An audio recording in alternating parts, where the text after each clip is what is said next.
flippity flop. What is up, my friends? Welcome back to another video. Welcome to my top 10 Sega Dreamcast fighters of all time. Now, this is a collection of 10 of what I think is the best fighting games for your Sega Dreamcast. Let's go! Yes, the Sega Dreamcast. For so many guys in their 30s and 40s, this was a revolutionary console. This was the console that bridged the gap between the arcades and home consoles. And we saw on the Dreamcast for the first time, and also the PS2, games look better than they did in the arcades. So now we're going to start off with number 10 and count our way down to the best fighting game for the Sega Dreamcast. Starting with number 10, I got my little list right here, baby. Virtua Fighter 3 takes the 10th spot on my countdown of competitive tournament fighting games. Virtua Fighter 3 came out in the arcades in 1996 and sold 30,000 machines worldwide. In Japan, it was the 4th highest grossing in 96 and the highest grossing in 1997. The home port was cancelled for the Sega Saturn and converted for the Sega Dreamcast. Known as a pure fighter that brings a variety of various martial arts, including karate, kung fu, drunken style, tai chi, mixed martial arts, kickboxing, and also wrestling, all in fluid 3D textured environments. Virtua Fighter was a pioneering fighting game, and in Virtua Fighter 3 it showcased for the first time in fighting games stages that were unleveled on the playfield. For examples, fighting on staircases, at the Great Wall stage, and the sloping roofs. You could also fight on the bobbing raft. In Virtua Fighter 3, a fourth button was also added, the dodge button. You can use it to sidestep to the left or right, setting up your opponents for some nice counters. Now this is a game you can pick up and learn quickly, perfect for the casual and hardcore fighting game fan. Virtua Fighter 3 is worthy of grabbing that 10th spot on my list. After careful consideration, I had to include Street Fighter 3 Third Strike on this list. The only argument would be where on this top list you would put it. Street Fighter 3 showcases my favorite 2D character renditions of Ryu, Ken, and Chun-Li. I love the voiceovers in this game. The backdrops for the stages are also gorgeous. I was never crazy about the soundtrack though, aside from a few tracks. Third Strike was released in the arcades in 1999. It was ported to the Dreamcast in 2000. PlayStation 2 and Xbox also received ports. More recently, in 2018 Street Fighter 30th Anniversary Edition, Street Fighter 3 was included in that compilation, and that's available for the PS4, Xbox, Nintendo Switch. Street Fighter 3 Third Strike has a roster of 20 selectable characters, Akuma being a regular character, which was a big deal at the time. Let's not forget that. Chun-Li was also brought in, she was missing from Street Fighter 3 Second Impact. Makoto, Q, 12, and my favorite character, Remy, were added. Street Fighter 3 featured a parry system which can help you against button mashers. You can also use partial bits of your special gauge meter to inflict invincible special moves. It's a great game, and it's a fighter that holds up really well over the years. Now, number 8 on my list, I had to go with Dead or Alive 2. It's a worthy addition to my top 10 Dreamcast fighting games list. This is a game that blends aspects of Tekken and Virtua Fighter, yet has its own unique style and place amongst other worthy fighting games. This game was published by Tecmo, which was a favorite brand of mine from the 80s with classics such as Ninja Gaiden and Tecmo Bowl. Dead or Alive 2 hit the arcades in 1999 and appeared for the Dreamcast and PlayStation 2 in 2000. The graphics look a lot better than Sega's Virtua Fighter 3 in my opinion, and the gameplay flows better too. What I love about this game is the tag team battle. Very similar to the original Tekken Tag. You can tag a partner in with different types of combined tag team grapples and attacks depending on the character combinations. And that's why I had to give this game, a bump up in front of Virtua Fighter 3. This game just offers more. Dead or Alive 2 featured a story mode with cutscenes. Good sound and music also complemented this cult classic. Dead or Alive 2 is a well-balanced fighter that also categorizes the fighters in different weight classes which affect how they move and how they are juggled. This game also features multi-tier fighting maps on almost every stage, slamming opponents through walls, floors, and other terrain damages, juggling more damage in the process.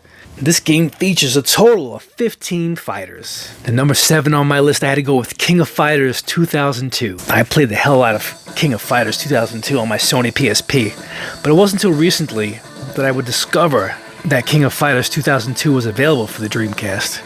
It was released in Japan for the Dreamcast, but one of the awesome traits of a Sega Dreamcast is that they're all compatible. No region locks. This game was also released for the PlayStation 2 and Xbox. Xbox Live has this since 2010, I believe. The game was originally released by Playmore for the Neo Geo and the arcades. Now, I love the characters in the game, the graphics, the gritty animations and sound effects. This is a true Street Fighter 2 inspired fighting system with 3-on-3 matches. These days, you can find this game on Steam, and a remake is now available for your PlayStation 4. I've actually seen some of my friends stream the remake. It looks amazing, and it's a game I have to add to my collection. Now, number 6 on my list, I had to go with Power Stone 2. I had to include this game, although it deviates from the other 9 in the fact that this fighter is a 4-player brawler, similar to the Mario Smash Bros. Formula. It's an arena fighter, but this game plays a lot different, and there's different strategies and some awesome characters to choose. This is one of the best arcade games, in my opinion, of all time. I mean, it's not very well known, but I just think it's an incredible game as an arcade cabinet. If Arcade 1UP announced this cabinet, I would definitely be interested. Power Stone 2 was released in the arcades in 1999 by my favorite arcade publisher, Capcom, using the Sega Naomi hardware. Sega is my second favorite arcade publisher, followed by Namco, Data East, Neo Geo. There we go. That's my top 5 arcade publishers right there. I just went off on a little side rant. This game was released on the Sega Dreamcast that same year, several months after the arcade release. I always tell everyone that the Sega Dreamcast officially started the demise of the arcades. There's 10 characters in this game, fighting your way in creative environments, picking up a variety of weapons, and you're able to manipulate objects from the screen and attacks against your opponents. Your goal while fighting is to try and obtain all 3 Power Stone gems to power up your character in battle, giving you a strategic, powered up and long-range attacks that can swing a match in your favor. Great music, graphics, and gameplay, typical of the Capcom brand. Now, almost halfway through my top 10, going with the number 5 pick on my list is Guilty Gear X. Now, I'm a newcomer to this game and have only discovered it in recent years, but I had to include it on this list for its sheer awesomeness, style, charisma, soundtrack. The gameplay and fighting system is also excellent. Now, this game was also released for the PlayStation 2 and Game Boy Advance. This title sold over 130,000 copies in Japan. Guilty Gear X is a 4-button fighter like the Neo Geo fighters, but there's also a taunt button, which I love when games feature a taunt. When I play Street Fighter V or Star Wars Battlefront 2 online, I make sure I taunt after every knockout or every kill. It makes your opponent come back for you with rage, often leaving their guard down so I can kill you a lot easier. Now, Guilty Gear X also features a cool gauge called the tension gauge. Now, it increases as you do damage or move towards your opponent, but decreases when you move backwards or stand still. You can partially use this meter for special attacks, but if you save it and use it when you're full, you'll be rewarded with an insta-kill. That's right. You can connect an instant knockout regardless of your opponent's health, but if you fail on that insta-kill, your meter will not be charged for the duration of that round. It's a cool strategy, and it's a great game. Okay, we're getting down to my top 4. Now, any one of these top 4 games, except for the number 1 game, can be like swung around from between 2 and 4. So, I mean, they're just that close the way I enjoy them. So I'm going to go with number 4 as Capcom vs. SNK. I love this game, and also have the sequel on PlayStation 2. Where else can you beat up on inferior B-list Neo Geo tunes, right? This game has an insane character selection list of 35 characters from the Capcom games and Neo Geo games. This game was released in the arcades for the Dreamcast back in 2000. Capcom vs. SNK uses a fighting rating system. You can select a team from 2 to 4 characters depending on the character's point values. Each character has its own value. The combined value of your team can be no more than 4. So that means you'll be able to assemble teams from 2 to 4 characters, taking them with you to each match.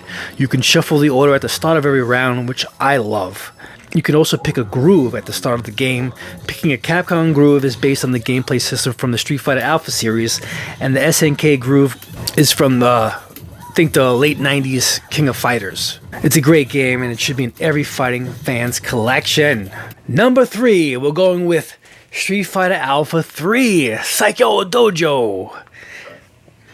Street Fighter Alpha 3 is my favorite version of the Alphas. I'm sure a whole generation of 90s kids played this and favor it over my late 80s original series. Very well-polished fighter that features beautifully animated characters and a near-perfect fighting system. Great balance in this game is one trait I'll always remember from it. Great music that stays with you after you play it. Alpha 3 discards the manual and auto options from the previous sequels to give you an array of 3 different fighting style strategies as the form of selectable isms. The Dreamcast version of Street Fighter Alpha 3 has 1 extra exclusive ism, making it 4 isms.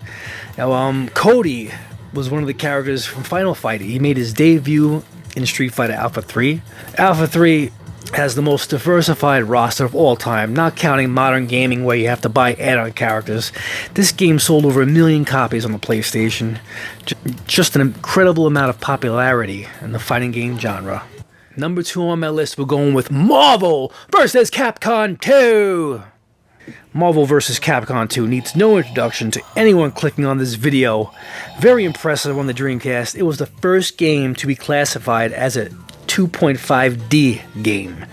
2-dimensional characters fighting in 3D rendered backgrounds. Looks amazing, still does, especially when you're playing while smoking a doobie, let me tell you that.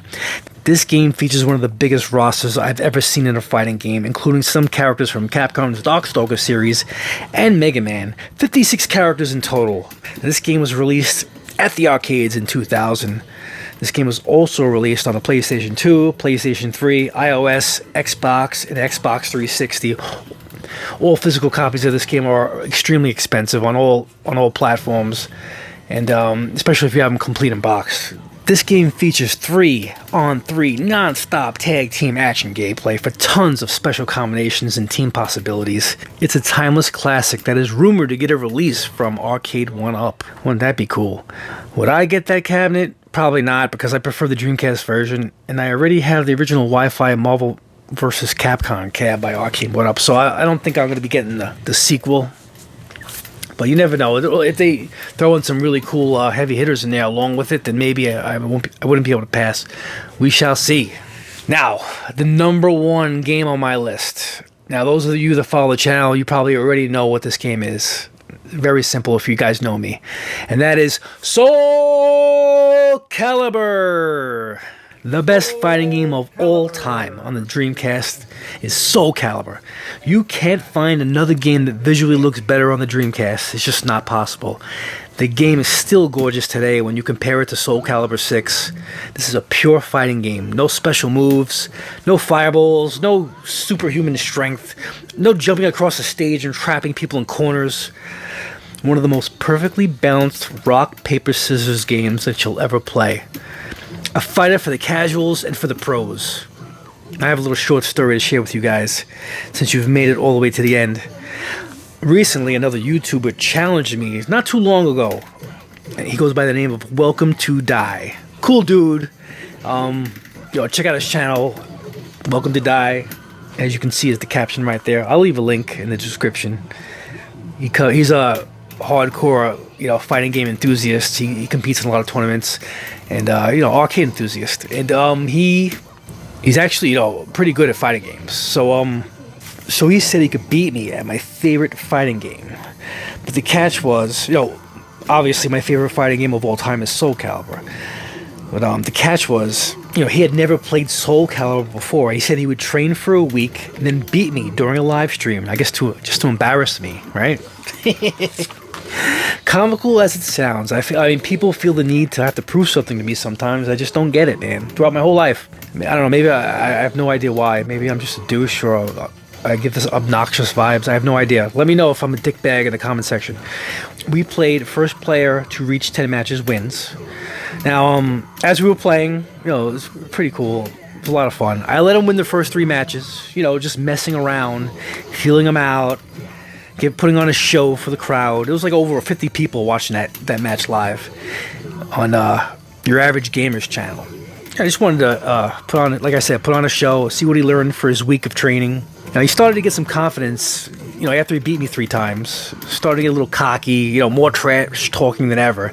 And I just got, I just started to see red, man. That was it, man. I laid down the ass whipping from there. I won the last 7 straight.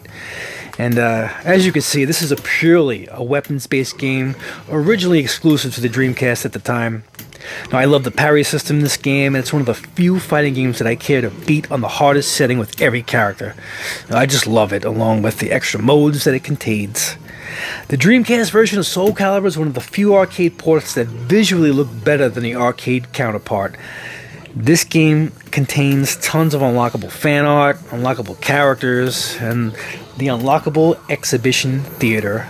Back then you didn't have to pay to play. You didn't have to pay for expansion characters. All you had to do was play the game to unlock them. I've had everything unlocked in my copy for over 20 years with my original VMU. I'm very proud of that. This game sold over 1 million copies for the Dreamcast, which rivaled the more popular PlayStation sales of Street Fighter Alpha 3. I highly recommend you to try it out if you haven't already. Metacritic gives it a score of 98, making it one of the highest rated video games of all time across all consoles and platforms. So think about that before you talk shit in the comment sections saying that Soul Calibur sucks. I want to thank you all for watching, and please share with me in the comments section below what games you love, fighting games for the Sega Dreamcast, or fighting games in general. Just about every fighting game on here except for Soul Calibur.